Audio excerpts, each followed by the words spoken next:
തന്നെ first quality നമ്മളിവിടെ കാണുന്നത് അരി തന്നെയാണ്. ഈ ചേച്ചിമാരെ ഒരു കലാബിരുദാണ് അവരുടെ കയ്യിലൂടെ വരുന്ന ഈ ഒരു സ്കില്ല്.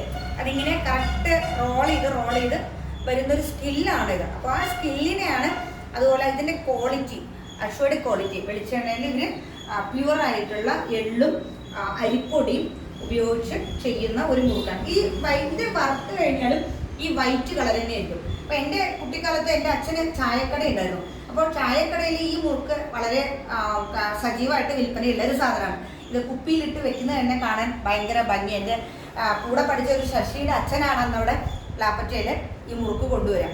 തലച്ചുമടൊക്കെ ആയിട്ടാണ് അന്ന് കൊണ്ടുവരിക. ഇന്നൊന്നും ആരും അങ്ങനെ തലച്ചുമടുകൾ കൊണ്ടുവരാനുള്ള ആളുകൾ പോലും നമ്മൾ കാണുന്നില്ല. പിന്നെ ഇത് സജീവമായിട്ട് ഇന്നിപ്പോൾ 2-3 ഫാമിലി മാത്രമാണ് ഇവിടെ ഇത് ചെയ്യുന്നുള്ളൂ. ഈ മംഗലാംകുന്ന് ഭാഗത്ത് നമ്മൾ പല കഥകളിലും കാവ്യങ്ങളിലൊക്കെ കേട്ടിട്ടുണ്ട് മംഗലാംകുന്ന് മുറുക്കിനെ കുറിച്ച്. അപ്പോൾ ഇതിൻ്റെ കൂടുതൽ വിവരങ്ങൾ അറിയണമെങ്കിൽ നിങ്ങൾക്ക് ഈ കുമാരി ചേച്ചി ആയിട്ട് ഇതിൻ്റെ കാര്യങ്ങൾ ഒന്നും കൂടെ ചോദിക്കാം. കുമാരി ചേച്ചി ഇതിൻ്റെ